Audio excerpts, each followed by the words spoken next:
তাহলে আমি এবার শুরু করে দিই, ঠিক আছে।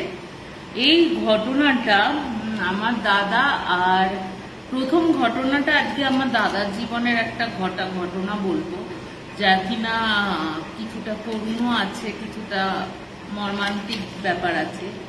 দ্বিতীয় ঘটনাটা বলবো একটা বাড়ির জন্য, একটা বাড়িতে সম্পত্তির লোভে তার ছোট বউ কিভাবে কালো জাদু করেছিল। আর একটা বলবো একদম রিসেন্ট, আমার কাছে খুব ভালো লেগেছিল ঘটনাটা। তা আমার যে জেঠু ছিল সেই জেঠুর জীবনে। তা আমি প্রথম ঘটনাটা শুরু করে দিই। আমার এই ঘটনাটা আমার দাদা আর দাদার বন্ধু যে ছিল সে তার জীবনে ঘটা। তা আমার দাদা যখন পুনেতে জব পেয়েছে, তো প্রথমেই তো পুনেতে গিয়ে জব পাওয়ার পরেই তো কেউ ঘর ভাড়া করতে পারে না। তো ও তখন প্রথমে না পিজিতে ছিল, ঠিক আছে। পিজিতে থাকার পর ও তখন তোমার অফিসে জয়েন করে, পিজি থেকে যাতায়াত করছে, এবং অফিসে সেই তার কিছুদিনের মধ্যেও আর একটি ছেলেটির নাম হচ্ছে রাহুল দা। এক সেকেন্ড,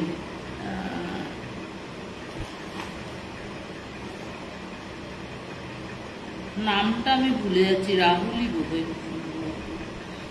হ্যাঁ রাহুল দা, সরি। তা ওই রাহুল দা তোমার ওর সাথে জয়েন করে পুনাতে। তা ওরা দুজনে যেহেতু নতুন ছিল এবং দুজনে দেখবে বাঙালি, একটা বাইরে গেলে আমি খুব ভালোভাবে এই জিনিসটা ফিল করি যে বাঙালি দেখলে না অনেক মানে আমাদের খুব ভালো লাগে আর কি। আমি যেহেতু নিজে তোমার হরিয়ানাতে থাকি, সেহেতু বাঙালি লোকজন, বাঙালি কথাবার্তা শুনলে না খুব ভালো লাগে আর কি। খুব মনে হয় যে হ্যাঁ, যে বাংলা কথাবার্তা বলতে পারছি, বা নিজের ঘরের ফিলটা, যেটা আমি হরিয়ানাতে বসে পশ্চিমবঙ্গের ফিল তো করতে পারি না, যা বাঙালি লোকজনকে দেখলে সেই পশ্চিমবঙ্গের ফিলটা বা কলকাতার ফিলটা আমি করতে পারি। তো ওরও সেই ইয়েটা ছিল, দুই বাঙালি রাহুল দা আর আমার দাদা। তা ওই রাহুল দা এবার একদিন বলছে, আর পিজিতে তো ভালো লাগছে না, চো একটা ঘর ভাড়া করি, ঘর ভাড়া করে দুজনের যা হবে হাফ হাফে দিয়ে দেবো। তা ওরা একটা বাড়ি খোঁজা শুরু করে। অফিস থেকে প্রায় 25 থেকে 30 মিনিট ইয়েতে পেছনে, মানে 30 মিনিট লাগে দূরত্ব। তা ওইখানে ওরা একটা বাড়ির খোঁজ পায়, এবং বাড়িটির খোঁজ পায় সেটাও ওদের কলিগের মারফত। এবার তোমার কলিগের মারফত যেহেতু পায়, এবার ওরা যায় বাড়িতে, গিয়ে দেখে বাড়িতে ছেলেটি, বাড়িতে গিয়ে দেখে কি হলো, বাড়িতে যায় বাড়িওয়ালাতে, বাড়িওয়ালা বলতে বাড়িওয়ালা আর বাড়িয়ালি ছিলেন, মানে ভদ্রলোক আর ভদ্রলোকের স্ত্রী বাড়িতে থাকতেন। আর ওনাদের যে ছেলে মেয়ে ছিল তারা অ্যাব্রডে থাকতেন, ওখানেই তাদের জব। বাড়িটা দেখে খুব ভালো লাগে। নিচে ওনারা দোতলায় থাকেন, এবং নিচের পোর্শনটা থাকে হচ্ছে তোমার তোমার নিচের পোর্শনটা ভাড়া দেয়। তো নিচের পোর্শনে ওরা 1 বিএইচকে সেট আপটা নিতে যায়, কিন্তু বলে না 1 বিএইচকে তো হবে না, 2 বিএইচকে আছে, তোমাদের নিতে হবে। এবার ওরাও দেখে যে ভাড়াটাও অনেকটা পরিমাণ কম আছে, ঠিক আছে দুজনে অ্যাফোর্ড করতে পারবে, তাহলে তোমার অ্যাফোর্ড করতে পারবে, তা বাড়িটা নিয়ে নেয়। তা বাড়িটার এবার বর্ণনা দিই। বাড়িটার সামনের রাস্তা ভালো রাস্তা, এবং বাড়িটার পেছনের দিকে না একটা সরু রাস্তা আছে। সরু রাস্তা থেকে তোমার ওই রাস্তাটায় না মানে মাঠ মতন আছে, ওই জায়গাটায় খালি একদম ওই জায়গাটা। তা ওই জায়গাটায় কিছুটা গেলে না পেছনের দিকে ক্যাফে ফ্যাফে সব রয়েছে, কিন্তু ওইটুকু জায়গায় কিচ্ছু নেই, ঠিক আছে। একটা বড় গাছ এমনি পাশ দিয়ে ওই রাস্তাটা চলে গেছে। তা দাদা বলছে আমরা যখন যাই তখন ওই ভদ্রলোক আমাদের বলে, বাবা দেখো তুমি তো এখানে তোমরা নতুন, তোমাদের একটা কথা বলে দিই যে এই যে বাড়ির পেছনের যে রাস্তাটা আছে সেই রাস্তাটাই কিন্তু তোমরা কোনোদিন যেও না, এই রাস্তাটা ভালো না। এবার এখনকার দিনের ছেলে তারা কি আর এইসব বিশ্বাস করবে? তা এই করতে করতে একদিন রাহুলের, বাবা ওই ঘরে চলে যান না, শুতে ওই ঘরে চলে যাও, কোনো অসুবিধা নেই। তা আমার ছেলেও আমার পাশে বসে এখন লাইভ শুনছে, ঘুমে চোখ কেটে এসছে, তবু তাকে বলছি ঘরে শুতে যেতে, সে শুতে যাবে না, সে মায়ের লাইভ। অনেক বড় শ্রোতা পেয়েছে। যাই হোক, তা আবার ঘটনাতে আসি। আমার দাদা যে ছিল, সেই দাদা তখন বলছে যে তোমার দাদা বলছে কেন ওইখানে গেলে কি হবে, দাদার বন্ধু বলছে না ওখানে রাস্তাটা ভালো না, কেউ যায় না, তোমরা যেও না। তা রাহুলদার যে প্রেমিকা ছিল, তার প্রেমিকার সাথে খুব ভালো সম্পর্ক ছিল, প্রায় 6-7 বছরের সম্পর্ক তাদের যখন বিয়ের কথাবার্তা হয়, কোনো কারণে সেই মেয়েটির সাথে রাহুলদার ব্রেকআপ হয়ে যায়। ঠিক আছে, রাহুলদার ব্রেকআপ হয়ে যায় এবং রাহুলদা ক্রমশ কি বলতো, একটা মানে এত বছরের সম্পর্ক, সেহেতু তোমার এত বছরের যেহেতু সম্পর্ক, সেহেতু সে কিছুতেই মন থেকে মেনে নিতে পারে না এবং সে ডিপ্রেশনের দিকে এগোতে থাকে। তা দাদাও ওকে বিভিন্নভাবে, এক একটা সময় এরকম হয়েছে যে রাহুলদা কাজকর্ম ছেড়ে দিয়েছে, শুয়ে রয়েছে, বসে রয়েছে, চোখের জল ফেলছে। মানে রাহুলদা মানে অনেক ছেলেই আছে না যে তোমার একটু ইমোশনাল টাইপের, যারা অল্পতেই চোখের জল বের করে ফেলে। ঠিক আছে, এই রাহুলদা ছিল খুব ইমোশনাল ছেলে। তা রাহুলদাকে একদিন বলছে যে একটু রাত করে ও বাড়ি ফিরেছে, ফিরে দেখছে রাহুলদা তো অফিস যায়নি, ওর সাথেই যেহেতু দাদা তো চলে গেছে, দাদা অফিস থেকে ফিরে এসে দেখছে রাহুলদা কান্নাকাটি করছে। তা রাহুলদাকে বলছে তোর পেছনে আমার চেনাশোনা একজন ক্যাফের বন্ধুত্ব হয়েছে, জিমে গিয়ে, জিমেও জয়েন করেছিল দাদা, তা জিমে গিয়ে ওখানে তোর বন্ধুত্ব হয়েছে, ওই ক্যাফেটেরিয়ার মালিকের ছেলে, তোকে ওই ক্যাফেটেরিয়া থেকে ইয়ে করে আনি, খাইয়ে আনি। তা দাদা তখন রাহুলদাকে বলেছে, এবার রাহুলদাও তো তোমার রাহুলদাও তোমার করেছে। রাহুলদা বলছে ঠিক আছে চ। প্রথমে রাহুলদা যেতে চায়নি, কিন্তু পরে আস্তে আস্তে রাহুলদা না বলছে ঠিক আছে চ, কোনো রকমে রাজি হয়ে পেছনের দিকে গেছে। তা এবার বলছে এই রাস্তাটা যদি আমরা সামনের রাস্তাটা দিয়ে যাই, তাহলে কিন্তু আমাদের ওই রাস্তাটা একটু ঘুর রাস্তা পড়ে, মানে ওর বাড়ি থেকে যেতে গিয়ে মানে একটু ঘুর রাস্তা দিয়ে যেতে হবে। আর যদি পেছনের যে খালি জমিটা আছে ওই জমিটা দিয়ে যাই, তাহলে আমার মানে খুব বেশি হলে 3-4 মিনিটের রাস্তা। যদি খুব স্লো হেঁটে যায় তাহলে 5-6 মিনিট, আর যদি খুব তাড়াতাড়ি যায় 3-4 মিনিটের রাস্তা। তো ওরা তখন বললো যে সন্ধ্যে বেলা আছে, তাহলে যাই ওখানে। ওর ছেলেটিও আছে, আমাকে ফোন করেছিল। তা ওরা গেছে ক্যাফেটেরিয়া, অনেকটা টাইম কাটিয়েছে। প্রায় যখন রাত 10:30 বাজে তখন ওরা বাবাস আসে ওই পেছনের রাস্তা দিয়ে। বলে 2-3 মিনিটের ব্যাপারও কি আর হবে, অত ওরাও কিছু মানেনি, যে বারণ করা হয়েছিল সেটাও ওরা কোনো শোনেনি। ঠিক আছে, এবার তোমার যে ইয়ে রয়েছে, দাদা রয়েছে, এবার দাদা যখন প্রায় বাড়ির কাছাকাছি চলে আসে, এবার রাহুলদা দেখে যে রাহুলদার কাছে ফোন নেই। চারিদিক খুঁজছে, এদিক ওদিক খোঁজার পর দেখা যায় যে রাহুলদার ফোনটা ক্যাফেটেরিয়াতেই ফেলে রেখে এসেছে। তা রাহুল তখন দাদা ওই ক্যাফেটেরিয়ার যে মালিকের ছেলে ছিল তাকে ফোন করে, তাকে বলা হয়, ফোন করে জানানো হয় যে ফোন পড়ে রয়েছে। তা বলে হ্যাঁ আমাদের কাছেই জমা আছে, কাউন্টারে আছে, তা তোমরা এসে নিয়ে যাও। তখন রাহুলদা বলছে যে তুই তাহলে ঘরে চলে যা, আমি তো 2 মিনিটের ব্যাপার, দৌড়ে যাব, দৌড়ে চলে আসবো। তো দাদা তো প্রথমে কিছুতেই রাজি হচ্ছিল না, তখন বললো তুই চলে যা, আমার কোনো অসুবিধা হবে না, আমি আসছি। তো এবার দাদা তো যথারীতি ঘরে চলে যায়।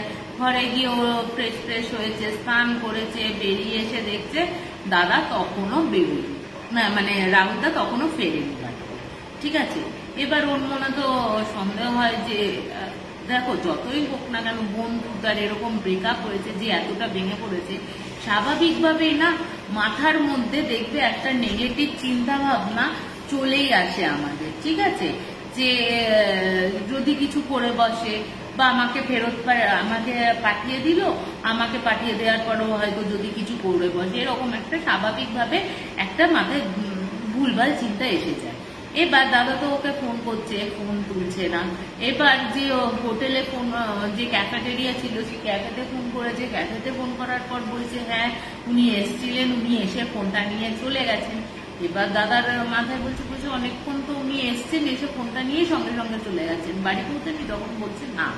দাদার এবার যে বন্ধুটা ক্যাফেটেরিয়ার মালিকের ছেলে ছিল, ওদের ফোন করে তারপর বাড়ির আলাদের জানায় যে এরকম এরকম ব্যাপার, অনেকক্ষণ হয়ে গেছে, রাহুল বাড়িতে ফিরছে না। তখন ওরা জিজ্ঞেস করে তো তোমরা কোথা দিয়ে গেছিলে? তখন ওরা বলেছে পেছনের রাস্তা দিয়ে গেছিল। তখন না ওই কাকু, যে বাড়িওয়ালা কাকু ছিল, সেই বাড়িওয়ালা কাকুটা কিন্তু প্রচন্ড রকমের তোমার কি বলে রেগে যায় আর কি।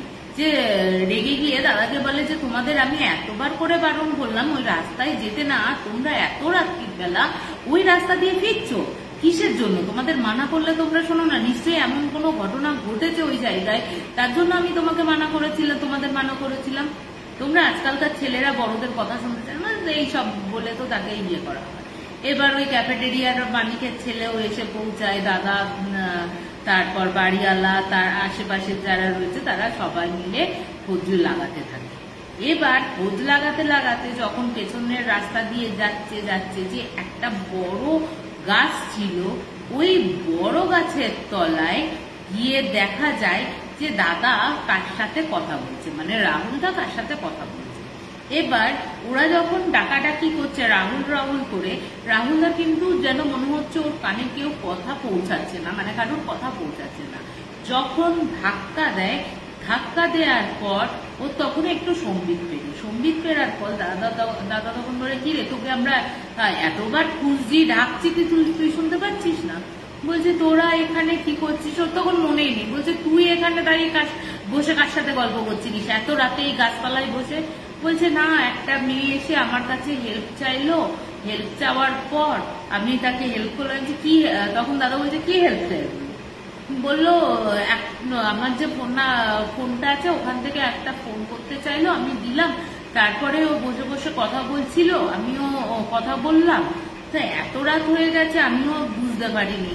ও বাড়িতে চলে আসে এবং যথারীতি যখনই জেনেছে যে ওই কাকিমা, মানে যে বাড়িওয়ালা কাকুর স্ত্রী ছিল, যে মানে যখনই শুনেছে যে পেছনের রাস্তায় ছিল, ও যখন ঢোকে ওকে বলে তুমি, দাদাকে বলে তুমি ওর যে জামা কাপড়টা রয়েছে সেই জামা কাপড়টা খোলাও, উপর থেকে ফ্রেশ জামা কাপড় আনো, এবং আমি যে গঙ্গা জলটা দিচ্ছি সেই গঙ্গা জল দিয়ে পুরোটা ওকে ছেড়ায়, তারপর আগুন নিয়ে ফিরে দিয়ে ওকে শুদ্ধ করে ঘরে। তো ওরা দেখে এটা অবাক হয়ে যায়। তা এরপরে যখন ও তো তখন রাত্রির বেলাতেই ঢোকে, ও তখন কোনো পরিবর্তন ছিল না রাহুলদার মধ্যে।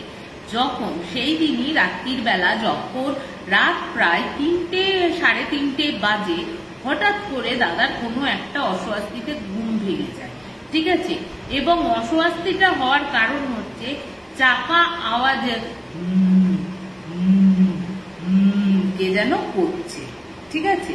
এবার দাদা তখন উঠে বসে দেখছে রাহুলদা দেয়ালের দিকে বসে এরকম ভাবে, না, রাহুলদা যখন তোমার রাহুলদাকে দেখছে কি, তার আগে বলে রাখি ঘরে নাইট লাগানো ছিল, ওই মৃদু আলোতে দেখছে রাহুলদা দেয়ালের দিকে বসে এরকম করে দুলছে, করছে। এবার ও তো গিয়ে যথারীতি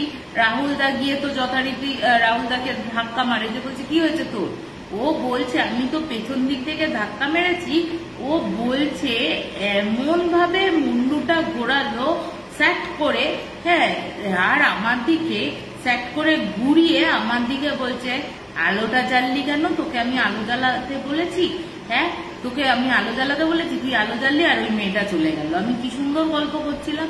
এবার দাদা বলছে তুই এখানে কোথা থেকে মেয়ে আসবে? এখানে তো কোনো মেয়ে নেই, তুই কি বলছিস এই সব কথা? এরপরে না তারপরে তো বলছে না, তোর জন্য আলো নিভিয়ে দিলি, ও চলে গেল, তোকে দেখতে পেয়ে লজ্জা পেয়ে চলে গেল। তো বলছে বিশ্বাস কর, এখানে এখন দরজায় তালা মারা, এখন রাত প্রায় 3:30 পৌনে 4টে বাজে, এখানে কোনো মেয়ে আসা সম্ভব না। তাই এই কথা বলার পর না ও আর কোনো কথা না শুনে ধূপ করে বিছনায় শুয়ে পড়ে এবং ঘুমিয়ে পড়ে। এরপরের দিন থেকে, আর বলে রাখি রাহুল দা কিন্তু ছিল হচ্ছে ইসকনের মন্দিরের তোমার ভক্ত বা ইসকনের যারা থাকে এবং নিরামিষাশী। পরের দিন সকালবেলা উঠে রাহুল দা বলছে কিন্তু যে তুই এসে কর, তুই আয় চিকেন মাটন নিয়ে। এবার রাহুল দা তো দাদা তো অবাক হয়ে যাচ্ছে, কি বলছে রাহুল? বলছে তুই তো চিকেন মাটন খাস না, তুই আবার হঠাৎ করে চিকেন মাটনের কথা বলছিস কেন? কি হয়েছে তো, তুই তো নিরামিষাশী। বলছে না, আমার এখনই চিকেন মাটন লাগবে। তা দাদা তো এই কথা শুনে তো দাদা বলছে না, আমি আনতে পারবো না। বলছে বিশ্বাস করবি না, হ্যাঁ আমি যখন ওকে বলছি না তোকে আমি চিকেন মাটন খাবো না, তখন দাদা বলছে বিশ্বাস করবি না, রাহুল এরকম এক ধাক্কায় আমার গলাটা চেপে ধরে একদম দেয়ালে ঠাসিয়ে এরকম এক হাত ধরে ওপরের দিকে তুলে বলছে তুই আমাকে চিকেন মাটন খাবি না, তুই আমাকে চিকেন মাটন খাবি না, এরকম বলে যাচ্ছে।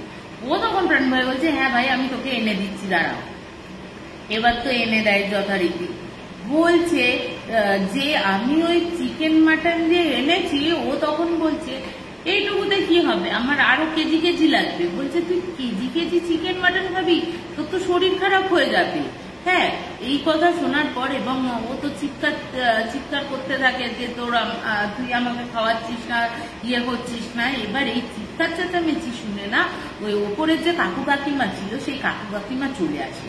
চলে এসে ওকে দেখে এবং দেখার পরে কাকু কাকিমা বুঝে যায় যে এর আগেও এরকম ঘটনা হয়তো ঘটেছে, হ্যাঁ ওইখানে, যার জন্য বারণ করেছে। তা কাকু কাকিমা দেখে না তখন কাকিমা ওনার পুজোর ঘর থেকে কিছু একটা পবিত্র জল বা কোনো একটা ঠাকুরের জল এনে ওর গায়ে ছেটানোর পরই ওনার ধূপ করে অজ্ঞানের মতন হয়ে যায়। তারপর তাকে জ্ঞান ফেরানো হয়। জ্ঞান ফেরানোর পর সে আবার জেগে মানে আমার চিকেন মাটন চাই তো চাই, মানে এইটুকু অল্পতে, মানে একটা স্ট্যান্ডার্ড মানুষ যেভাবে, মানে একটা বড় মানুষ যেটা খায় সেটা কিন্তু ওর থেকে অনেক বেশি, মানে কেজি কেজি চাইছে। এইটুকুতে কি হবে, এটা তো আমার পেটের এক কোনায় পড়ে থাকবে। হ্যাঁ, এই শুরু করতে থাকে।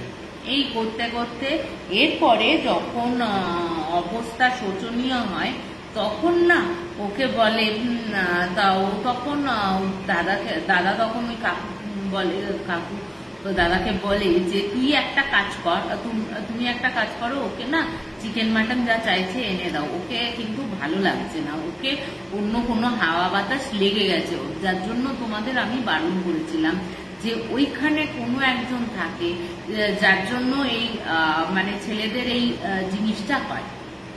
তুমি একটা কাজ করো, ওর বাড়িতে, রাহুলের বাড়িতে তোমরা খবর দাও এবং ওর মা বাবা আসুক, ওর মা বাবা এসে যা সিদ্ধান্ত নেবে তাই।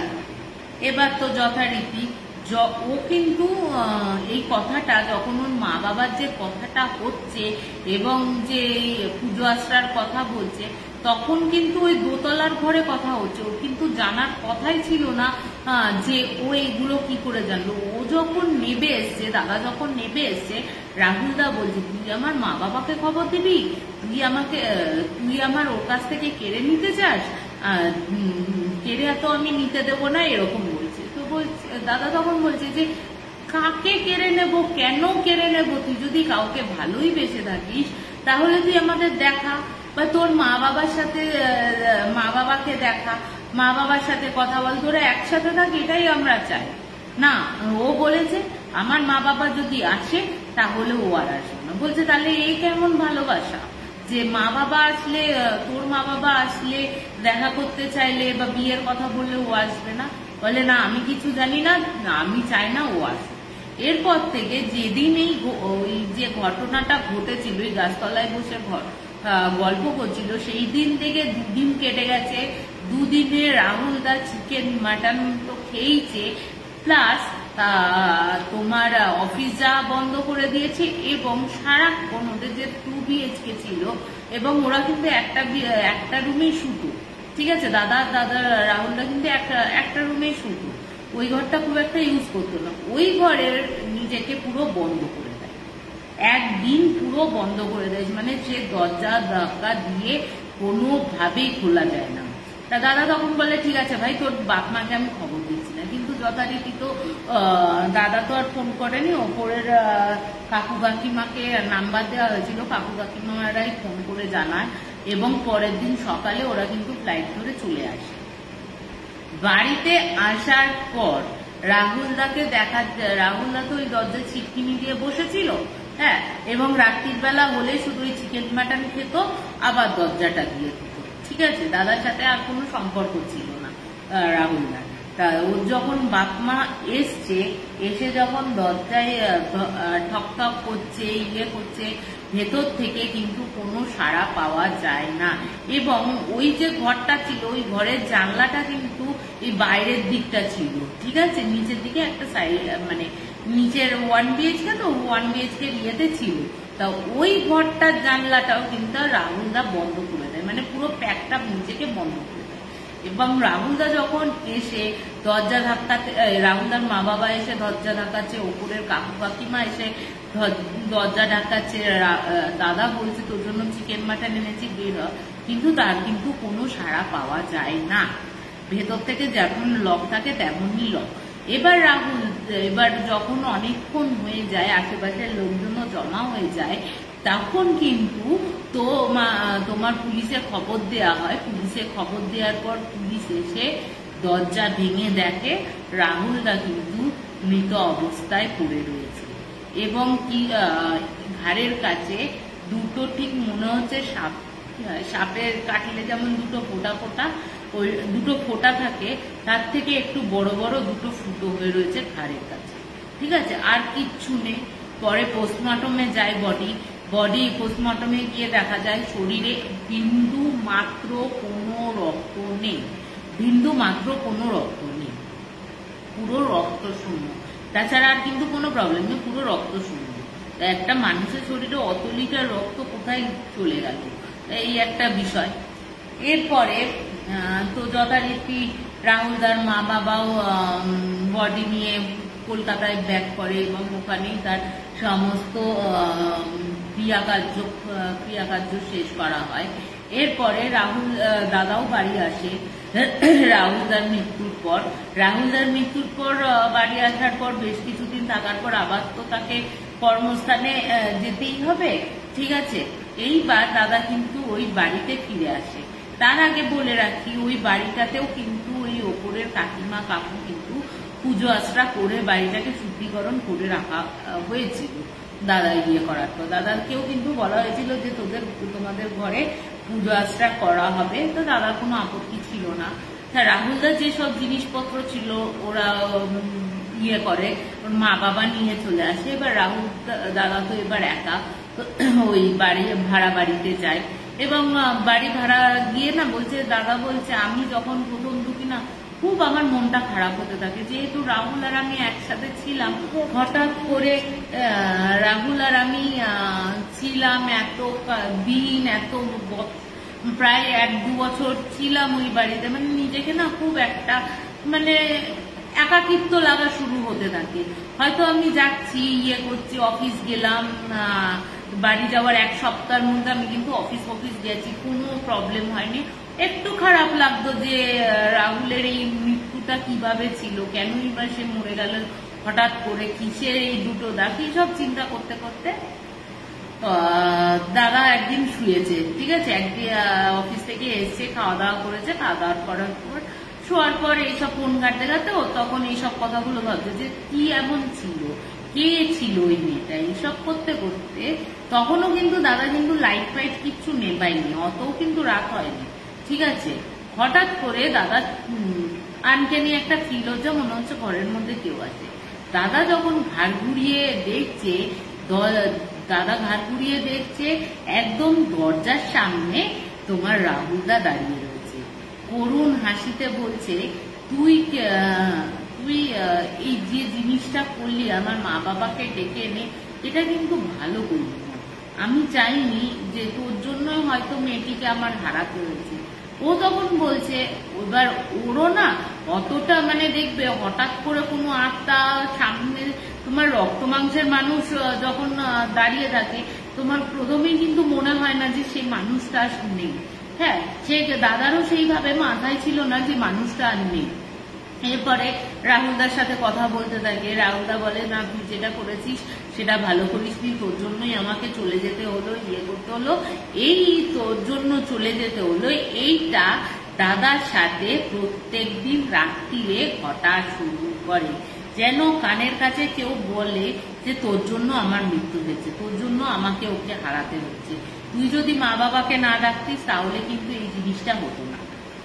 ঠিক আছে, এই করতে করতে দাদারও সেই একই অবস্থা হয়, যে দাদারও পাগলা পাগলা অবস্থা হয়ে যায়, দাদারও পাগল পাগল অবস্থা হয়ে যায়, এবং সারাক্ষণ না রাহুলদাকে ও দেখতে শুরু করে।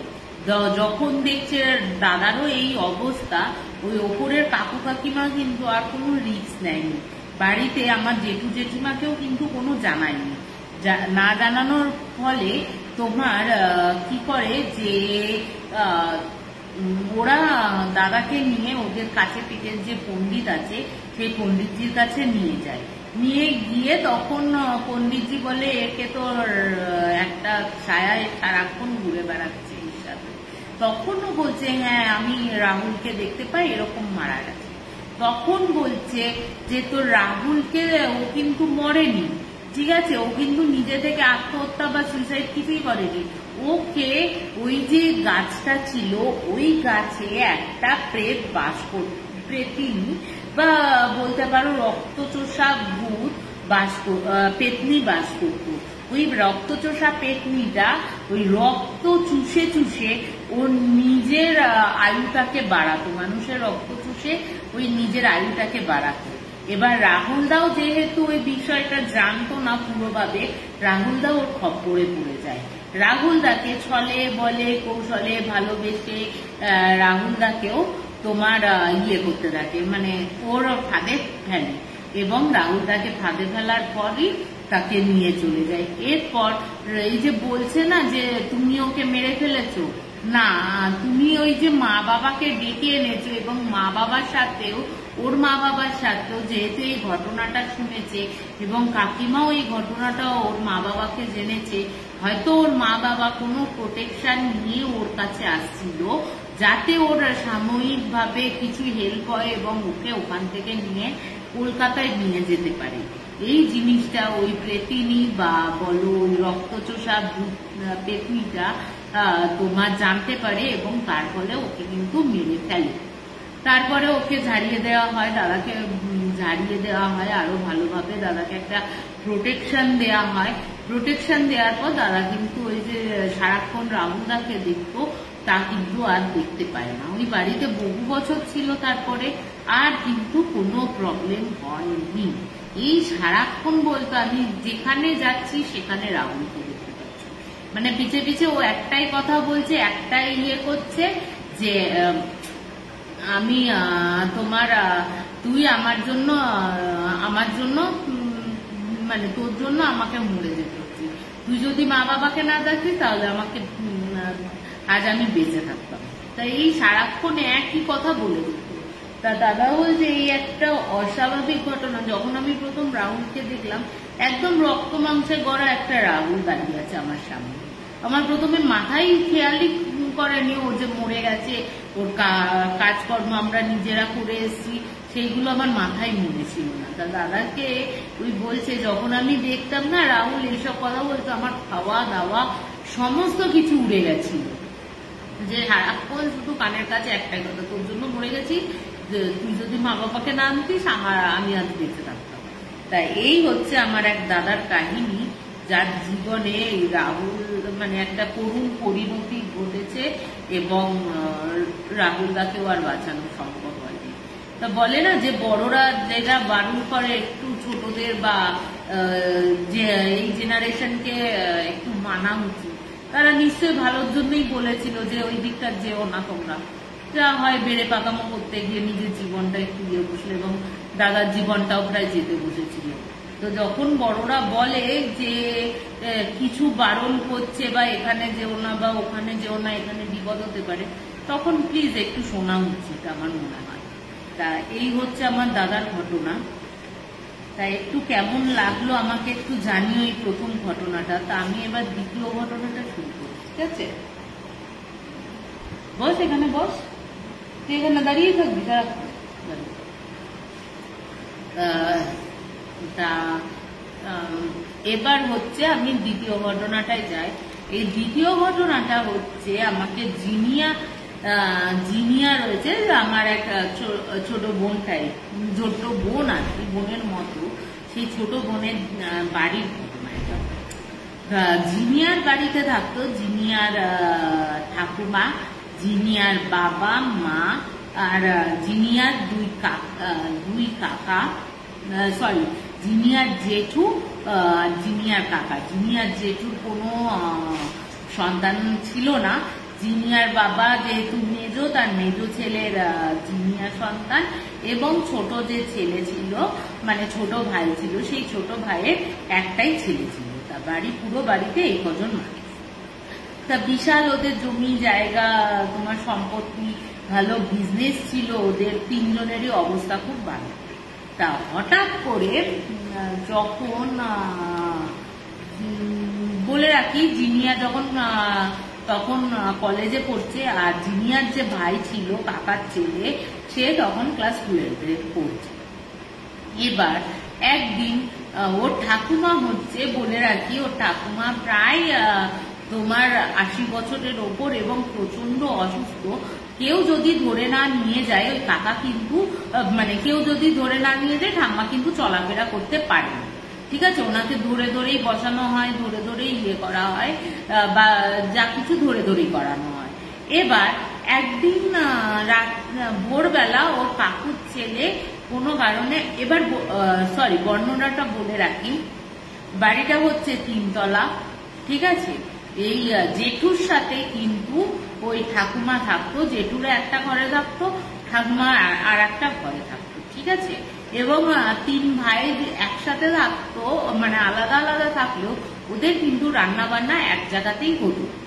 ঠিক আছে, এবার বলে রাখি যে 3 ভাই, মানে জিনিয়ার বাবারা তো 3 ভাই, 3 ভাইয়ের সাথে 3 বউ যে খুব ভালো সম্পর্ক, তাদের কিন্তু কোনো হিংসে করা বা কোনো ইয়ে করা তা কিন্তু নয়, খুব ভালো রকম, মানে যে জিনিয়ার কাকিমা ছিল, জেঠিমা ছিল এবং জিনিয়ার মা, 3 জনে কিন্তু খুব ভালো মিলমিশ ভাবেই থাকতো। এবার দেখো, ছোটখাটো তো অশান্তি সব বাড়িতেই থাকে, তাই না? মানে কি বলে যে একসাথে বাসন লাগলে ঠোকাঠুকি লাগবে, তা একটু ঠোকাঠুকি লাগতো। তাই এরপরে একদিন ওর কাকুর ছেলে ভোরবেলায় স্নান করতে, মানে বাথরুমে উঠেছে, টয়লেটে গেছে। এবার টয়লেটটা যেতে গেলে না, আগেকার দিনে একটু যেহেতু পুরনো বাড়ি ছিল, ওই বাড়িটা ওনার বাবা তৈরি করেছিলেন। হ্যাঁ, ওই বাড়ির বাথরুমগুলো না, ওপরের যে দুটো রয়েছে, ওপরের তলার, মানে ফার্স্ট ফ্লোর অ্যান্ড সেকেন্ড ফ্লোরে কিন্তু অ্যাটাচ বাথরুম। ঠিক আছে, আর ওর কাকুর যে ছেলে ছিল, ওর কাকুর ছেলে সেই দিন কোনো কারণে ওর জেঠু জেঠিমার কাছে শুয়েছিল, কোনো কারণে। মাঝে মাঝে যে জিনিয়াও শুতো, কাকুর ছেলেরাও শুতো, কাকুর ছেলেও শুতো, এরকম ব্যাপার। হ্যাঁ, মানে কোনো যে আমাদের ঘরে আমাকেই শুতে হবে, কাকুর ঘরে কাকুর ছেলেকেই শুতে হবে, বা জিনিয়ার বাবার ঘরে জিনিয়াকেই শুতে হবে, তা কিন্তু না, যে যেখানে পারতো সে সেখানে শুয়ে পড়তো ওদের 2 ভাই বোনের। এবং 2 ভাই বোনের মধ্যেও কিন্তু অসম্ভব রকমের মিল আছে। ঠিক আছে, মানে কেউ কাউকে, 2 ভাই বোন কেউ কাউকে, যেহেতু বাড়িতে আর কোনো বাচ্চা নেই, সেহেতু 2 ভাই বোন কেউ কাউকে ছাড়া চলতে পারে না। এরপর ওর যখন ভাই বাথরুমে টয়লেটে উঠেছে, টয়লেটে উঠতে গিয়ে যখন ওর ঠাকুমার ঘরটা ক্রস করে ওদের বাথরুম, ঠিক আছে, ক্রস করতে যাবে, তখন দেখছে ঠাকুমার ঘরের কিন্তু দরজাটা বেজানো, কিন্তু লাইট জ্বলছে, জানলাটাও হালকা বেজানো, অল্প ওখান দিয়ে আলো আসছে। এবার ও ভাবছে যে এত তাড়াতাড়ি ঠাম্মা তো ওঠে না, ঠাম্মা যদি ওঠে, এবার না 3টে ঘরে ঠাকুমার জন্য বেল রাখা থাকতো। ঠিক আছে, পাশে বেল থাকতো, যার যেটা দরকার হতো, মানে যেটুকুর দরকার হলে একটা বেল, জিনিয়ার মাকে দরকার হলে 2টো বেল, এবং ছোট কাকুকে দরকার হলে 3টে বেল মাখত। এবার ও কিন্তু কোনো বেলের ফেলের আওয়াজও শোনেনি। যদি বেলের আওয়াজ শুনতো, হয়তো জিনিয়ার মা বলো, ওর মা বলো, ওরা কিন্তু নিচে নেমে আসতো। এবার ও যখন কৌতূহল হয়েছে, ও তখন গিয়ে ওর দরজাটা খুলেছে। দরজাটা খুলে দেখছে ওর ঠাকুমা যে কিনা উঠে বসতে পারে না, যার আর কোনো ক্ষমতা নেই, হ্যাঁ, লোকের হেল্প ছাড়া ওরা হেল্প না করলে ঠাকুমা উঠে বসতে পারতো না, ওই ঠাকুমা কিনা গলায় দড়ি দিয়েছে। তুমি ভাবো, যে উঠে বসতে পারতো না, চলতে পারে না, সে কি করে গলায় দড়ি দেয়? এবার গলায় দড়িটা এমন দিয়েছে যেখানে ওনার পাটা মাটিতে লেগে রয়েছে, ভাবো, এবং গলায় দড়ি দিয়েছে, দড়ি দিয়ে ঝুলে রয়েছে, জিভটা বার হয়ে গেছে এবং উনি মারা যান। এবার এই করে তো জিনিয়ার ভাই তো চিৎকার করে উঠেছে ঠাকুমাকে ওই অবস্থায় দেখে, লোকজন ছুটে আসে, আশেপাশের লোকজনও চলে আসে, এসে দেখে ঠাকুমা এই অবস্থায়। পুলিশ আসে, বডি নিয়ে যায় এবং দেখা যায় যে হ্যাং অবস্থায় মারা গেছে। যেদিন মারা গেছে, দাহ কাজ করে ওর 3 ভাই যখন ফিরে এসছে, হঠাৎ করে জিনিয়ার যে ভাই রয়েছে সে ওপর থেকে নিচে দৌড়াতে দৌড়াতে নেমে আসে। হ্যাঁ, নেমে এসে জিনিয়ার হাতটা ধরে থরথর করে কাঁপছে। হ্যাঁ, তখন জিনিয়া বলছে, ভাই তুই কাঁপছিস কেন, কি হয়েছে তোর, কি শরীর খারাপ বা ভয় পেয়েছিস কিছু? তখন বলছে, দিদি এখানে তোকে কিছু বলা যাবে না, তুই আমার সাথে শিগগিরই একটা আলাদা জায়গায় আয়। তো ও টানতে টানতে আলাদা জায়গায় নিয়ে গেছে, নিয়ে গিয়ে বলছে, দিদি আমি মারাত্মক একটা জিনিস শুনে আসলাম। তা ও তখন বলছে, কি হয়েছে তুই বল আমাকে। তখন বলছে, মা কাউকে ফোনে বলছে এই বুড়িটাকে শেষ করেছি, বুড়ির সম্পত্তি নেব, আরো 2টো যারা যারা আছে প্রত্যেককে একে একে শেষ করব। হ্যাঁ, প্রত্যেককে একে একে শেষ করব, এই কথাটা বলছে। আর আমার ওই জিনিয়া যেহেতু প্রথম সন্তান, একটু স্বাভাবিক বাড়ির মেয়েকে একটু বেশি ভালোই বাসে সবাই, তা বলছে ওই জিনিয়া এসে সবকিছু নিয়ে নেবে, আমার ছেলে কিছু পাবে না, এটা আমি হতে দেবো না। ওদের যা কিছু সম্পত্তি আছে সব আমি আমার ছেলের নামে করতে চাই, ঠিক আছে। এবার এই কথা শোনার পর জিনিয়ার দিদিকে তো বলে, জিনিয়ার দিদি বলে হয়তো অন্য কিছু শুনেছিস ভুলভাল। দিদি তখন বলছে, দিদি আমি পেছনে নিজের কানে দাঁড়িয়ে দরজার আড়াল থেকে শুনেছি মা এই কথাগুলো কাউকে বলছে। তো বলছে, যা কাকিমা এইসব করতে যাবে কেন, কাকিমা কখনো এইসব করতে পারে? আর কাকিমার সাথে আমাদের কি শত্রুতা রয়েছে? তো কাকিমা তো এত ভালো, ঠাম্মাকেও এত ভালোবাসতো, ইয়ে করতো, তা কেন ঠাকুমাকে মারতে যাবে? তুই ভুলভাল বলছিস।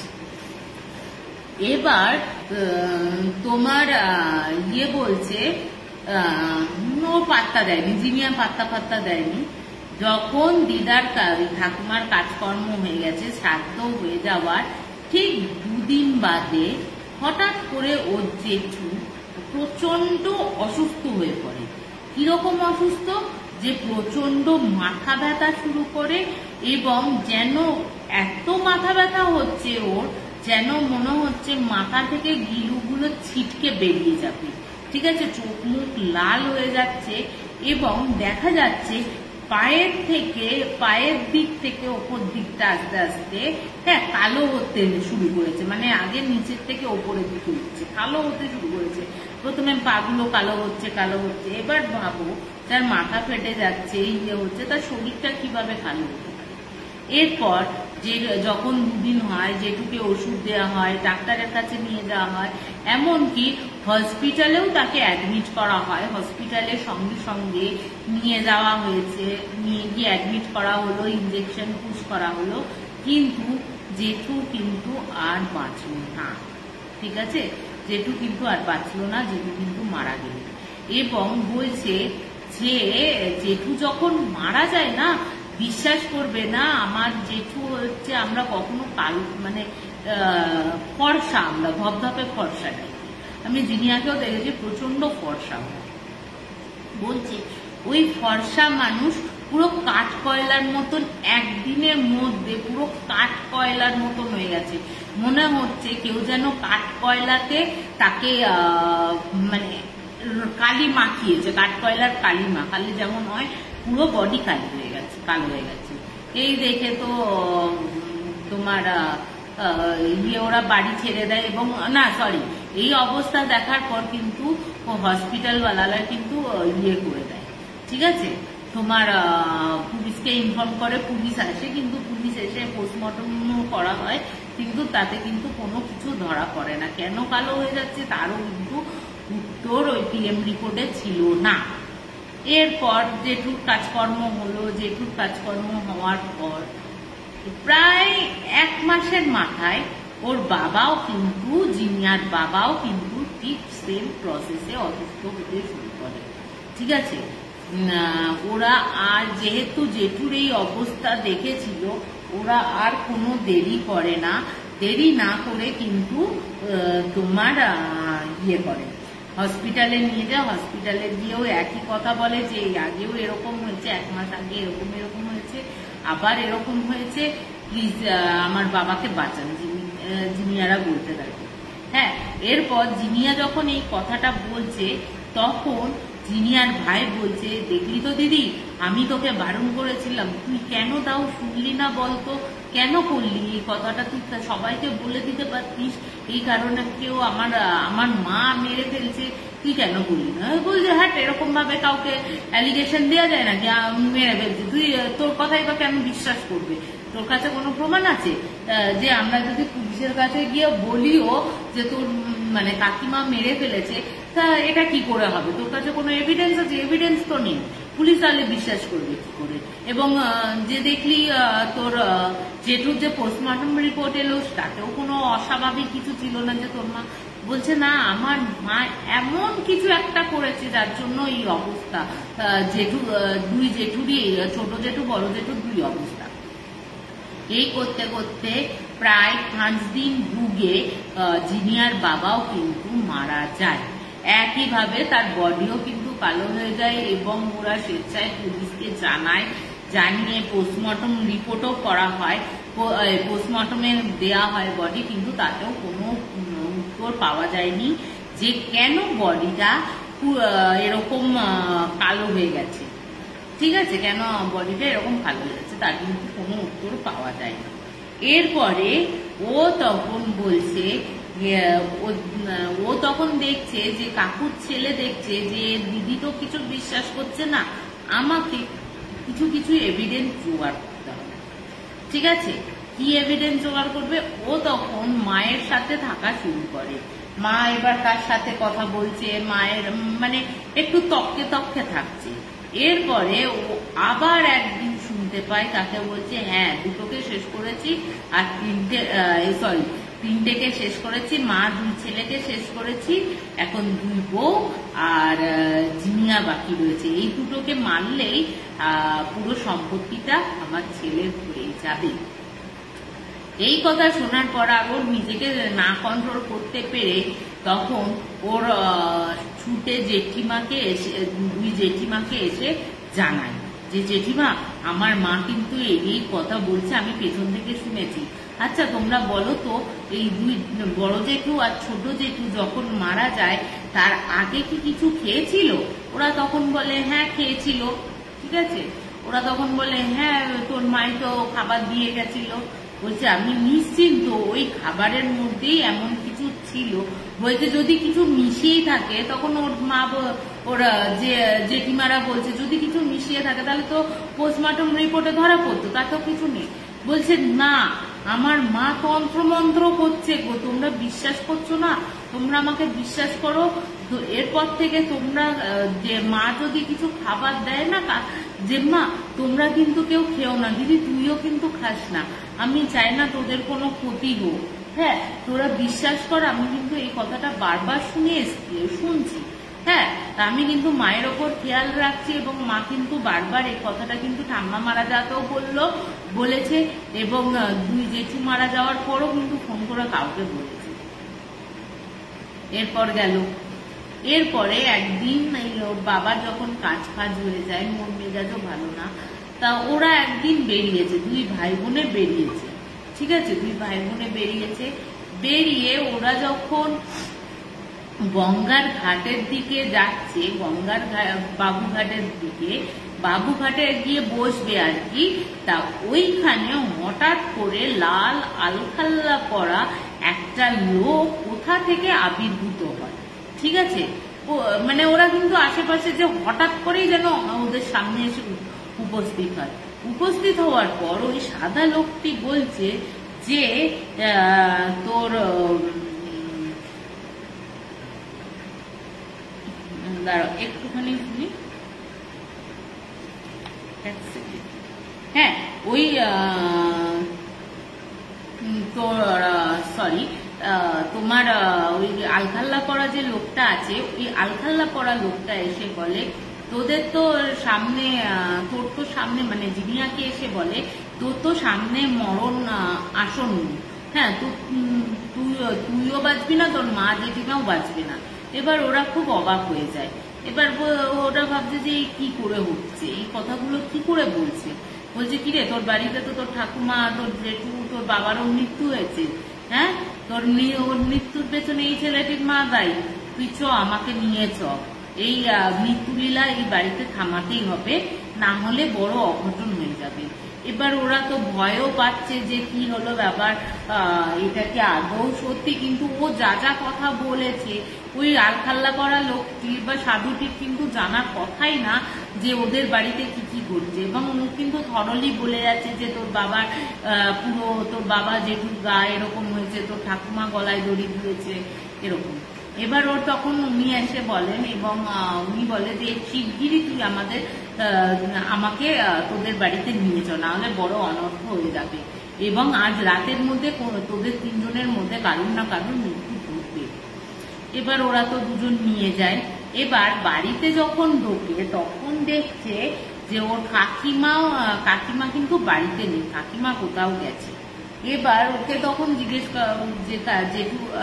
জেঠিমাদের জিজ্ঞেস করা হয়েছে উনি কোথায়, বলছে ও তো কিছুক্ষণ আগে বেরিয়েছে। বলছে এই কথা শোনার পর উনি না আর এক সেকেন্ডও ইয়ে করেননি, একটা কমণ্ডলু বার করলো, বার করে ওইখান থেকে কি একটা বিবির করে মন্ত্র করে ফু দিল। ফু দেওয়ার পর কিন্তু ও তখন ওই জলটা কমণ্ডলু থেকে সারা বাড়িতে ছেটাতে শুরু করলো, পুরো মানে বাইরের যে বাউন্ডারি আছে ওইখান থেকে ছেটাতে শুরু করলো এবং সারা বাড়িটা ছেটাতে শুরু করলো। এমন সময় এর যখন সাধুটা এসছে তার প্রায় 15-20 মিনিট বাদে ওর মা একদম পাগলের মতন, মানে ওর যে কাকিমা, জিনিয়ার কাকিমা, পাগলের মতন হন্তদন্ত হয়ে দৌড়াতে দৌড়াতে সে চুল খোলা ইয়ে খোলা এরকম অবস্থায় বাড়িতে এসছে। এসে তখন বলছে এই তুই কি করছিস, এইগুলো ছিটিয়ে তুই কি ভেবেছিস আমাকে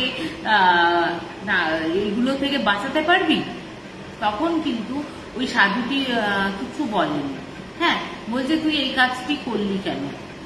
ও তো কিছুতেই বলতে পারবে না, ওই সেই তেদরামও শুরু করে দিয়েছে, তুই কিছুতেই ইয়ে করতে পারবি না, তোর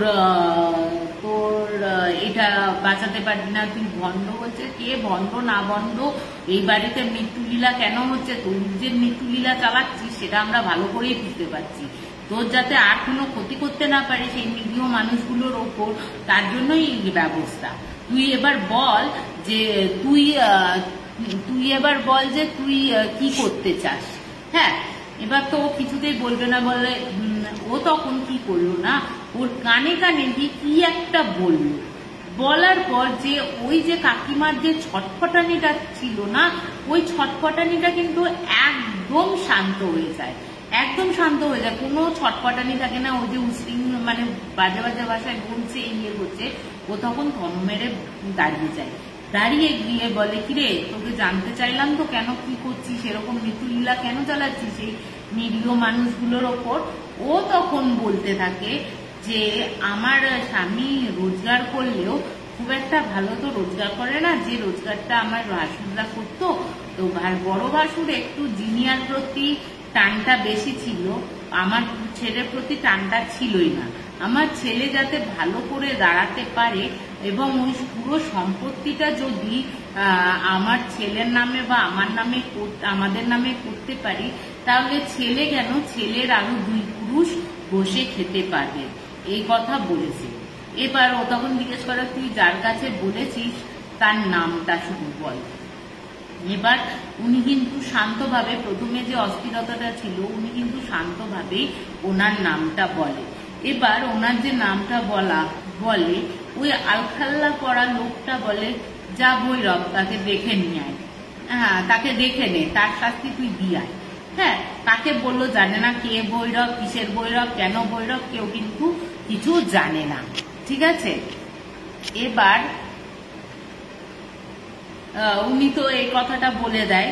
ঠিক আছে, উনি এই কথাটা বলার পর ও তখন বলছে, আমি এর গায়ে এই জিনিসটা একটা জল ছেটাবো, ওর কিন্তু মুখটা পুরো বন্ধ হয়ে যাবে, মানে ও কিন্তু আর কথা বলতে পারবে না।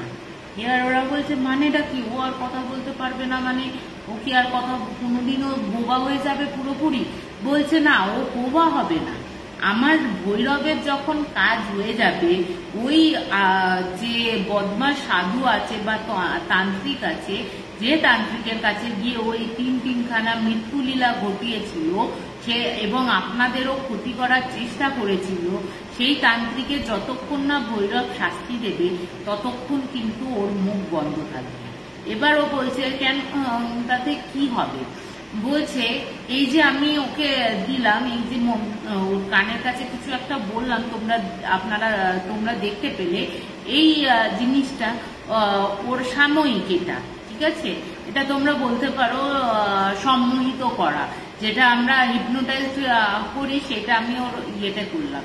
এবার ওর যখন ঘোর কেটে যাবে, ও তখন কিন্তু ওই সাধুকে ফোন করে কিন্তু ওকে ওয়ার্নিং দেবে যে তোমার ঘরেও বিপদ আসতে পারে, এইটা যাতে না করতে পারে। এবং আমার ভৈরবের যেদিন শাস্তি দেওয়া শেষ হয়ে যাবে সেই দিনের পর থেকে ও কিন্তু আবার মুখ খোলা বা স্বাভাবিক যেমন কথাবার্তা বলতে পারে সেরকম স্বাভাবিক কথাবার্তা বলবে। এই বলার পর ও তো সারা বাড়ি, সেই সাধুটি সারা বাড়ি ইয়ে করে দেয় এবং অদ্ভুতভাবে সত্যি উনি কিন্তু আর কথা বলতে পারছিলেন না ওনার কাকিমা। ঠিক আছে, এরপরে প্রায় এক সপ্তাহ বাদে, হ্যাঁ 1 সপ্তাহ বাদে হঠাৎ করে একদিন সকালবেলা ঘুম থেকে উঠেছে, ওঠার পর উনি তখন দেখছেন উনি কথা বলতে পারছে। এবং এটা নাকি উনি বলেই গেছিলেন যে ও যখন ভৈরব, আমার ভৈরব যখন ইয়ে করে দেবে, তোমার শাস্তি দেবে, তারপরে কিন্তু ও কথাবার্তা বলতে শুরু করবে। তখনই ওরা বুঝতে পারে হয়তো ভৈরব ওই দুষ্টু তান্ত্রিক বা খারাপ তান্ত্রিককে শাস্তি দিয়েছিল, তারপরেই হয়তো ও কথা বলতে পেরেছে। তা বলছে, লোভ মানুষের এত বড় ক্ষতি করে দিতে পারে, যার জন্য আমি অল্প বয়সে কীর্তিহারা হতে হয়েছিল আমাকে। পরবর্তীকালে ওই সাধু যখন ওকে মুখ বন্ধ করে দেয় এবং বলে, আমি ওর ওপর ওর মাথার কাছে কিছু একটা চালের গুঁড়ো বা চাল টাইপের, বললো ছোট্ট একটা চালের দানা ওর মাথার এখানটায় 3 বার করে না এরকম করে ঘষতে থাকে। ঠিক আছে, এরকম করে ঘষার পর বললো, এই যে ঘষে দিলাম, ওর জীবনে আমূল পরিবর্তন হয়ে যাবে, ওর যে বাজে চিন্তা ভাবনা আছে সেইগুলো কিন্তু তোমার পরিবর্তিত হবে এবং তার ব্যবহারেও তোমরা বুঝতে পারবে। এবং সত্যি সত্যি কাকিমা কিন্তু পরে ওই 2 জেঠিমার পায়ে ধরে ক্ষমা চায়, জিনিয়ার কাছে ক্ষমা চায় যে তুই আমাকে ক্ষমা করে দে। তা ওর মধ্যে কিন্তু আমূল পরিবর্তন হয় কাকিমার মধ্যে। তা এই ও তখন বলছে, জিনিয়া বলছে, এই সাধুটি পরবর্তী ক্ষেত্রে আমরা এই সাধুটির খোঁজ খবর করি, কিন্তু কোথাও কিন্তু এই সাধুটির আমরা খোঁজ খবর পাই না। কে ছিলেন, কোথা থেকে ছিলেন, কেন ছিলেন এবং কেনই বা উদ্ধার করতে এসেছিলেন আমাদের, আমরা কিন্তু জানি না। হয়তো আমাদের ভক্তি ছিল, ভগবানের প্রতি আস্থা ছিল, আমরা মনে করি যে স্বয়ং ওরা ইয়ে ভক্ত, শিব ভক্ত, ওরা মনে করে যে স্বয়ং দেবাদিদেব মহাদেব উনি স্বয়ং ওই সাধুর বেশ ধরে এসে ওই 3 জনের জীবন রক্ষা করেছেন এবং কাকিমাকেও ভালো হওয়ার সুযোগ করে দিয়ে গেছে। ঠিক আছে, তা এর পরবর্তীকালে জিনিয়া যেহেতু বাবা চলে গেছিল, কাকু জেঠুও নেই এবং কাকু কিন্তু সমস্ত দায় দায়িত্ব পালন করেছিল এবং জিনিয়া কিন্তু এখন খুব ভালো ঘরে ফিরে উঠেছে, হ্যাপিলি ম্যারেড তারা। এই হচ্ছে আমার সেকেন্ড ঘটনা, যে সামান্য সম্পত্তির লোভে মানে তন্ত্রমন্ত্রের মাধ্যমে একটা ফ্যামিলি 3 জনকে মেরে ফেলেছিল। তা এবং ওই সাধুটা এবার কে ছিল, ওই মানে কোথা থেকে এলো, কেন এলো, কিসের জন্য বাঁচিয়েছে, কেউ কিন্তু আজও কিন্তু তার খবর পায়নি। ঠিক আছে, আজও কিন্তু ওই সাধুটার কোনো খবর পাওয়া যায়নি, কে কোথা থেকে কেন এসেছিল, কিসের জন্য, কিচ্ছু জানা নেই। এই হচ্ছে আমার সেকেন্ড ঘটনা। ঠিক আছে, একটু আমাকে জানিও যে তোমাদের কেমন লাগছে। আমি এখানে কোনো কমেন্ট দেখতে পাচ্ছি না, আমি সমস্ত কমেন্টের উত্তর পরে দিয়ে দেবো। ঠিক আছে, একটু বাদে আমার লাইভটা শেষ হলে আমি কমেন্টের উত্তর দেবো। অ্যাকচুয়ালি কি হয়েছে, আমার যে পুরোনো ফোনটা ছিল না, হাই বিশালাক্ষী দি, হাই তাপসী দি, দীপ ভাই হাই, বাবুদা, প্রিয়দর্শিনী দি হাই। তা ওই পুরোনো ফোনটা থেকে আমি কমেন্টগুলো করতাম। তা ওই পুরোনো ফোনটা না আমার এমনি একটু ভেঙে গেছিল। তা সেদিন বালিশের চাপে শুয়েছিলাম রাত্রিবেলা, ওই বালিশের তলায় নিয়ে ঘুমের মধ্যে, তা পড়ে গিয়ে পুরোটাই চলে গেছে। এখন সারাতেও দেওয়া হয়নি ভিডিও। তা এইখান দিয়ে করছি। তা তোমাদের প্রত্যেকটা কমেন্টের অ্যান্সার কিন্তু আমি ইয়ের শেষে দিয়ে দেবো। ঠিক আছে, আমার লাইভের পর আমি একটু আমাকে জানিও তোমাদের কেমন লাগছে আমার ঘটনা দুটো। ঠিক আছে, আমি আর একটা ঘটনা বলবো, এটা একদম রিসেন্টের ঘটনা, জাস্ট 1 মাস আগের ঘটনা ঘটেছে এটা। তা এটা আমাকে বলেছে আমার যে জেঠু রয়েছে, বা আমার যিনি আমাকে বাঁচিয়েছেন কালো দাদুর হাত থেকে, বা বলতে পারো তোমার কি বলবো ওটাকে, প্রেত চালনার, প্রেত আমার ওপর প্রেত চালিত হয়েছিল, ওই প্রেত চালিত হওয়ার হাত থেকে আমাকে উদ্ধার করে। ঠিক আছে, এবং আমার সমস্ত কিছু যা যা আমি হারিয়ে ফেলেছিলাম সেই সব আস্তে আস্তে আমি কিন্তু এবার আস্তে আস্তে আমি ফিরে পাচ্ছি। সেটা ওনার দৌলতেই হোক, বা আমার বড় মায়ের দৌলতেই হোক, বা তার আমার কৃপাতেই হোক, আমি কিন্তু এবার আস্তে আস্তে ফিরে পাচ্ছি যা যা আমি হারিয়ে ফেলি, মানে যা যা ওই প্রেত চালনা করার পর আমি হারিয়ে ফেলেছিলাম। হয়তো ভগবানেরও কিছু আশীর্বাদ রয়েছে আমার মাথাতে, মানে সেই কারণেও হয়তো উনিও আমার জীবনে এসেছিল। তা ওই জেঠুর সাথে আমার খুব ভালো রিলেশন রয়েছে। ঠিক আছে, একদম জেঠু জেঠু জেঠু করে তুমি এর সম্পর্ক। তা ওই জেঠু বলছে তোকে একটা ইন্টারেস্টিং ঘটনা বলবো। যে হ্যাঁ বলো। বলছে তোদের ওই দিককার জয়পুরের ঘটনা। বাবা, জয়পুরের ঘটনা, তুমি বেনারসে বসে পাচ্ছ? তা বলছে হ্যাঁ শোন না ঘটনাটা। তা আমাকে বলছে, হ্যাঁ আমি বললাম বলো দেখি কি হয়েছে। তা বলছে আমাকে বেশ কিছুদিন ধরে একটা ফ্যামিলি থেকে ফোন আসছে যে আমার যে বাচ্চা মেয়েটি আছে, 10 বছরের মেয়ে আছে, ওকে মানে কিছু একটা ধরেছে, এবং রাত্রির বেলা অদ্ভুত অদ্ভুত ভাবে মানে অদ্ভুত গলায় কথা বলতে থাকে, অদ্ভুত বিহেভ করতে থাকে। হ্যাঁ, এবং এম্বারেসড বিহেভ করে ওরা। তা আপনি যদি একটু আসেন। তাই এইটা করে না উনি তখন প্রায় তোমার ওই জেঠুকে প্রায় ধরো 10-12 বার এই কারণে ফোন করে ফেলেছে। এবার জেঠু যেহেতু অন্য একটা কাজে ব্যস্ত ছিলেন, জেঠু তখন বলে ঠিক আছে আপনাদের মেয়েকে আমরা, আমার যে অ্যাসিস্ট্যান্ট আছেন, আমার পরের যে মানে আমি মরে গেলে, মানে বলেন যে আমি মরে গেলে যে তার আমার পরবর্তীকালে যে জায়গাটা নেবে তিনি আছেন, তিনিও খুব ভালো, তিনি আগে দেখে আসুন, তার দ্বারা যদি সম্ভব হয় অবশ্যই তিনি ব্যবস্থা করে দেবেন, প্রোটেকশন যা লাগার করে দেবেন। যদি না হয় তখন আমি আপনাদের হেল্প করবো, এবং আমিও একটু অন্য কাজে ব্যস্ত রয়েছি। ঠিক আছে, এই কথা বলার পর তোমার এই ওনার অ্যাসিস্ট্যান্ট আর একজনকে পাঠায়। ঠিক আছে, একটা বাচ্চা মেয়ে যেহেতু ঘটনা, একজনকে মেয়ে আর একজন সন্ন্যাসিনীকে উনি পাঠান, বা তান্ত্রিক বলুন বা অঘরী বলুন, যাই বলুন না কেন, ওই অঘরী দুজন যান ওদের বাড়িতে। এবং রাজস্থানের জয়পুর থেকে বেশ কিছুটা দূরে ওদের বাড়ি অবস্থিত। এবং বাড়িটার বর্ণনা দিই, যে বাড়িটা হচ্ছে একতলা বাড়ি, যে বাড়িটার মধ্যে তোমার উপরে ছাদ দেওয়া রয়েছে, এবং নিচে 4টে বেডরুম করা রয়েছে, কিচেন, অ্যাটাচ বাথরুম, ডাইনিং সবকিছু করা রয়েছে। এবং বলে রাখি বাড়িটা কিন্তু একদম মেন রাস্তার ওপরেই বাড়ি। ঠিক আছে, মেন রাস্তার উপরে, এবং জাস্ট ওই রাস্তাটাই হচ্ছে মেন রাস্তা, তারপরে আরো বাড়ি, দোকানপাট এইসব রয়েছে।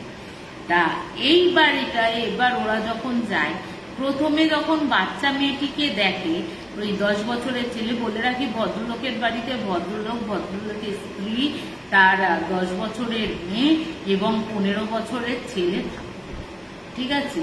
এবার ওরা যখন ঢোকে বাড়িতে, বলছে বাড়িটার মধ্যে একটা থমথমে পরিবেশ রয়েছে, ঠিক আছে। ওই অ্যাসিস্ট্যান্ট দাদাটা বলছে যে বাড়িতে কিন্তু ওই থমথমে পরিবেশ রয়েছে। এবার আমরা তো পর্যবেক্ষণ করতে থাকি, কিন্তু আমরা খেয়াল করতে থাকি যে মেয়েটার মধ্যে কিন্তু কোনো অস্বাভাবিকতা দেখতে পাচ্ছি না। মানে অ্যাজ ইট ইজ যেমন নর্মাল একটা 10 বছরের মেয়ে হয়, ওরকমই, কোনো উত্তেজিত নয়, কোনো মাঝে বলছে ইয়ে করছে, অস্বাভাবিক আচরণ করছে, এম্বারেস ইয়ে করছে, সেইগুলো কিন্তু করছে না, একদম চুপচাপ। প্রথম রাত গেল, প্রথম রাতে গিয়ে ওর সাথে যেমন কথা বলা হয়েছে তেমনই কথা বলেছে, যা যা জিজ্ঞেস করা হয়েছে মেয়েটি ঠিক ঠিক উত্তর দেয়। এরপর দ্বিতীয় রাত কেটে যায়, দ্বিতীয় রাতেও তার কিন্তু কোনো পরিবর্তন হয় না। এবার যখন তৃতীয় রাত আসে, সেই তৃতীয় রাতে কেটে যাওয়ার পর, তৃতীয় রাত কেটে যাওয়ার পরের দিন সকালে ওর দাদা আসে, ছেলেটির দাদা আসে। ছেলেটির দাদা এসে বলে, আচ্ছা আঙ্কেল, একটা তোমাদের সাথে একটা জিনিস শেয়ার করতে চাই। তখন বলছে হ্যাঁ বলো। তখন ও বলছে যে আমি যে কথা শেয়ার করবো আপনাদের সাথে, শুধু আপনাদের কাছেই বলবো, আপনি কিন্তু আমার মা বাবাকে জানাবেন না। এই কথাগুলো কিন্তু আমি আমার মা বাবাকে জানাইনি। তখন ওরা বলছে ঠিক আছে বাবা, তুমি বলো, তুমি নিশ্চিন্ত থাকো যে আমি কোনো কাউকে, তোমার মা বাবাকে কোনো এই ঘটনাটা জানাবো না। তখন ও বলে যে আমার যে বোন আছে, বিশ্বাস করবেন না, আমরা তো এক রুমে শুই, এক আলাদা আলাদা বেডে। ও যখন রাত্রির বেলা হয়ে যায়, আমি তখন প্রায় আধো ঘুম আধো জাগরণ, ও তখন বিছনা থেকে ওঠে, বিছনা থেকে উঠে এসে আমার খাটে এসে শুয়ে এবং অস্বাভাবিক রকমে মানে পার্সোনাল পার্টসে হাত দিতে থাকে, যেটা আমার কাছে খুব খারাপ লাগে আঙ্কেল। হ্যাঁ, আমি ওকে ধাক্কা মেরে ফেলে দিয়েছি, চড় মেরেছি, তাতেও কিন্তু ওর কোনো পরিবর্তন হয় না। এবং মাঝে মাঝে আমার বোন কি করে, পুরো ন্যাকেড অবস্থায় আমার সামনে চলে আসে। তখন ওরা বলছে তাই নাকি, এইগুলো হয়েছে? বলছে হ্যাঁ, আমি আপনাকে এই কথাগুলো কাউকে আমি জানাইনি, বা আমার মা বাবাকেও আমি বলিনি এই কথাগুলো, লজ্জার বিষয়ে, সেই কারণে আমি আপনাকে এই কথাটা বলছি। তা এবার যখন দ্বিতীয় দিন হয়েছে, মানে তৃতীয় রাত কাটিয়ে চতুর্থ দিনে পড়েছে, সেই দিন তোমার হঠাৎ করে মেয়েটি অস্বাভাবিক আচরণ শুরু করে। কি আচরণ করছে? চোখগুলো দেখছে, ওরা যখন ঢুকেছে দেখছে মণিগুলো পুরো সাদা হয়ে গেছে, এবং 30-32 বছরের একটা মেয়ের গলায় বলছে আমি এটা খাবো না, তুই আমাকে ওইটা দে, ঠিক আছে, ওইটা দে, তুই যদি না দিস তোর আজকে শেষ দিন, ঠিক আছে। এরকম ভাবে ওকে ওর মাকে থ্রেট করতে থাকে। তা ও যথারীতি শান্তভাবে ওর পাশে গিয়ে বসে এবং মাথায় হাত পাত দিয়ে, এবং হাত পাত বোলানো মানে কি, মাথায় হাত বোলাতে বোলাতে মন্ত্র ইয়ে করতে থাকে। এবার যখন ওর দিকে তাকাচ্ছে, বলছে আমার যে চোখের যে মণিটা আছে না, পুরো সাদা হয়ে গেছে। আমার দিকে তাকিয়ে বলছে, ওই মন্ত্রের দ্বারা তুই কি ভেবেছিস আমাকে ইয়ে করবি, আমাকে মুক্তি দিবি? অত সহজ না আমাকে মুক্তি দেওয়া, ঠিক আছে। এই গেল। এবার ওরা করে কি, বিভিন্ন ওদের যা রিচুয়ালস আছে ওই রিচুয়ালস গুলো করে, তাতেও কিন্তু ওর কোনো পরিবর্তন হয় না। অ্যাজ ইট ইজ যেমন 30-32 বছরের মহিলার ভাষায় কথা বলে, ও তেমন কিন্তু সেই অবস্থায় কথা বলতে শুরু করে, ঠিক আছে। এরপরে এরপরে যখন ওই চতুর্থ রাত আসে, এবার ওরা বলছে কি, আমি ওর জানলার যেটা রয়েছে, জানলার দিকে খেয়াল করতে থাকি যে ও কি করছে। দেখি ও কিছু না, ও চুপচাপ শুয়ে রয়েছে। এবার আমি চলে আসি, হ্যাঁ, আমিও আর আমার যে যিনি রয়েছেন তিনিও আসেন। এবার দুজনে আলোচনা করছে যে মেয়েটার মধ্যে কি এমন, নিশ্চয়ই কোনো কিছু ছায়া রয়েছে যার জন্য এই যে আমরা মন্ত্র উচ্চারণ করছি বা যেগুলো দিচ্ছি সেইগুলো কাজে দিচ্ছে না। অত্যাধিক পাওয়ারফুল কোনো এন্টিটি ওর মধ্যে ঢুকে রয়েছে। এবার ও তখন বলছে এক মিনিট, সরি, আমি বললাম আমার ছেলে তো ডাকছে আমাকে। হ্যাঁ, এবার বলি যে এবার যে যেটা হয়েছে, এবার ওরা তো শুয়ে রয়েছে, এবার যে অ্যাসিস্ট্যান্ট দাদাটা রয়েছে সে মোবাইল ঘাটছে, আর একজন যে যিনি ছিলেন মহিলা তিনি গল্পের বই পড়ছে, ঠিক আছে, গল্পের বই পড়ছে। এবার ও বলছে হঠাৎ করে আমাদের ঘরের না লাইটটা দপ দপ দপ দপ করতে শুরু করে। এবার আমরা তো ভেতর থেকে দরজা লাগিয়ে শুয়েছি, ঠিক আছে, হঠাৎ করে দরজায় নখের আওয়াজ, হ্যাঁ 3টে নখের আওয়াজ। ও খুলতে যাবে, বলছে আমি জাস্ট খাটের ওপর উঠে বসেছি এবং ও পেছন ঘুরে পড়ছিল শুয়ে, ও এই পাশে ঘুরে উঠে বসেছে, বলছে কোনো কিছু নেই। হ্যাঁ, ওই ধাম করে দরজাটা আপনি আপ খুলে যায়, খুলে গিয়ে আমাদের চোখের সামনে আমরা দেখি ওই মেয়েটি পুরো ন্যাকেড অবস্থায় আমাদের সামনে দাঁড়িয়ে রয়েছে। আমরা আর ওকে কোনো রিয়াকশন দেওয়ারই ক্ষমতা মানে দেওয়ার আমরা টাইম দিইনি, আমরা যথারীতি ওই বেডশিট থেকে বেডশিট তুলে এনে ওকে জড়িয়ে দিয়েছি। এবার আমাদের যে চিৎকার চেঁচামেচি, এবার সরি ওই ন্যাকেড অবস্থায় এসে না ও হাহা হাহা করে হাসতে শুরু করে দিয়েছে, ঠিক আছে, হাসতে শুরু করে দিয়েছে।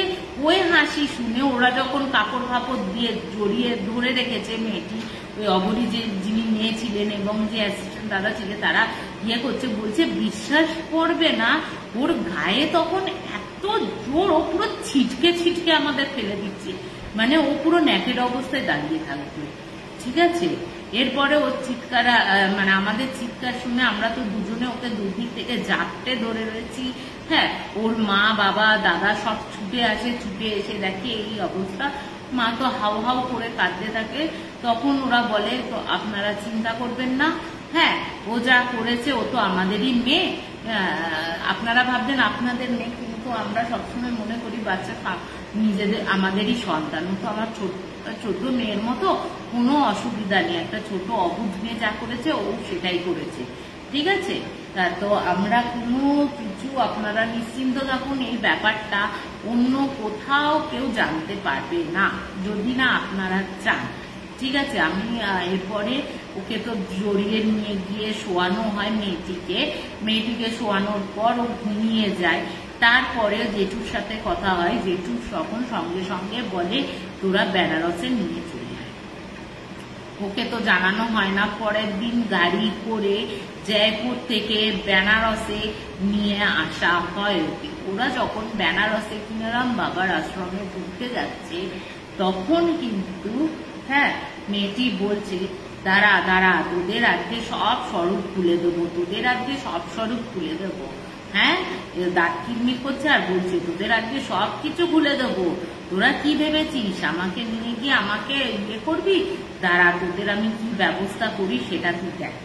হ্যাঁ, এবার তো যেহেতু রাতও হয়ে গেছিল এবং যেহেতু ইয়ের টাইম হয়ে থাকে, নিজস্ব কিছু তো ধ্যান দিয়ে যাগযজ্ঞ আরো কাজ থাকে, তা সেদিন রাত্রির বেলা ওনাদের হোটেলে ফেরত পাঠিয়ে দেওয়া হয় এবং পরের দিন সকালবেলা 10টার পর ওনাকে মেয়েটিকে নিয়ে আসা হয়।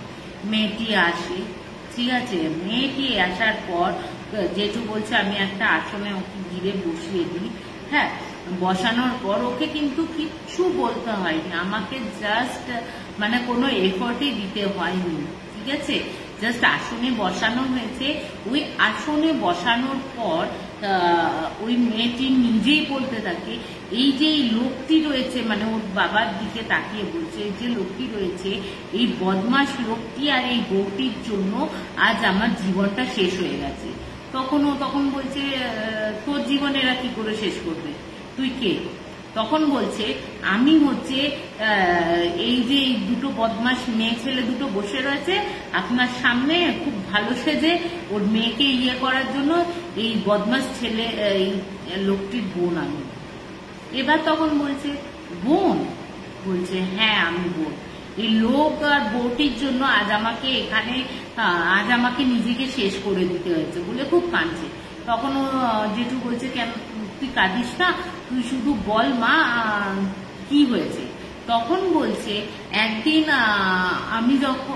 আমি চাকরি করি, ঠিক আছে, একদিন দাদা বৌদি আর বাচ্চাটি ছিল না এবং আমার যে তখন প্রেমিক ছিল আমি তাকে বাড়িতে ডাকি এবং আমরা সবে ঘরে বসে গল্প গুজব করেছি এবং ওখানে কোনো ওদের গাড়ি খারাপ হয়ে যাওয়াতে ওনারা ওই জায়গায় যেতে পারেননি, ব্যাক করার পর আমাদের এক ঘরে দেখে ফেলার পর কিন্তু আমাকে যা নয় তাই বলে অপমান করে, প্রচন্ড রকম মারে এবং আমার যে প্রেমিক ছিল তাকেও কিন্তু প্রচন্ড মারধর করে তাড়িয়ে দেওয়া হয় এবং পরবর্তী সময় প্রত্যেক দিন আমাকে খোঁটা দেওয়া হয় যে তোর কোনো মান সম্মান নেই, তোর মান সম্মান নেই বলে কি আমাদেরও মান সম্মান নেই, মরে যেতে পারলি না, তুই মরে যা, তুই মরে গেলে আমাদের হয়, এইসব বলতে থাকে এবং ওর প্রেমিকের সাথেও কিন্তু কোনো যোগাযোগ করতে দেয় না। ঠিক আছে, এই কষ্ট এবং প্রত্যেক দিন খোঁচা মারা, কথা খেতে না দেওয়া, প্রেমিকের সাথে যোগাযোগ করতে না দেওয়া, এসব করতে করতে যখন মেয়েটি চরম পর্যায়ে যায় এবং তখন গিয়ে ও কিন্তু চরম সিদ্ধান্তটা নেয় এবং ধ্যান হয়ে কিন্তু ও মারা যায়। বলছে যে আমি বা আমার প্রেমিক কোনো কিন্তু অপ্রকৃতস্থ অবস্থায় কিন্তু ওরা দেখেনি, আমরা কিন্তু আমাদের মতন ড্রয়িং রুমে বসে গল্প করছিলাম, কোনো অপ্রকৃতস্থ ভাবে ও কিন্তু আমাদের দেখেনি। তারপরেও আমার নামে বা আমার আর আমার প্রেমিকের নামে উল্টোপাল্টা কথা অ্যালিগেশন দেয় যে আমরা বাজে অবস্থায় ছিলাম। এবং কেউ যদি ভালোবাসে, আমি তাহলে বলছে তুই তাহলে একে ধরেছিস কেন, এই বাচ্চা মেয়েটিকে। তখন বলছে যদি কোনো মেয়ে এই বাজে অবস্থায় আসে, তার ফ্যামিলির মায়া, তার মধ্যে কি হয়, তার যে মেন্টালিটি কি হতে পারে সেটাই আমি জানার চেষ্টা করেছি। যে আমি শুধু ওকে একটা কারণে ওর আমি কোনো ক্ষতি করতাম না, শুধু এটাই বোঝানোর চেষ্টা করেছিলাম যে আমি যাকে ভালোবাসতাম তার সাথে কিন্তু কোনো সম্পর্ক হয়নি আমার, যে তোরা যে সম্পর্কের কথা বলছিস সেই সম্পর্কটা হয়নি, কিন্তু তোরা যে আমার ওপর অ্যালিগেশনটা দিয়েছিস সেটা সম্পূর্ণ ভুল।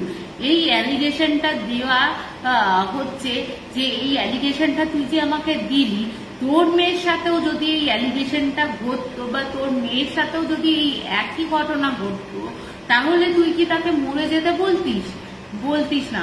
তুই আর বৌদি কিন্তু প্রতি মুহূর্তে আমাকে মরে যাওয়ার খোঁটা দিতিস, মরে যেতে বলতিস, আমি নিতে পারতাম না।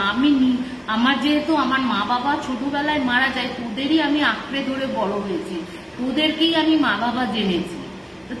তোরাই যখন আমার কাছ থেকে মুখ ফিরিয়ে নিলি এবং তোদের আমি এটাই এটাই জানাতে চেয়েছি যে একটা মেয়ে যদি অপ্রকৃতস্থ অবস্থায় আসে অন্য লোকের সামনে, তোদের মনের অবস্থাটা কি হয়।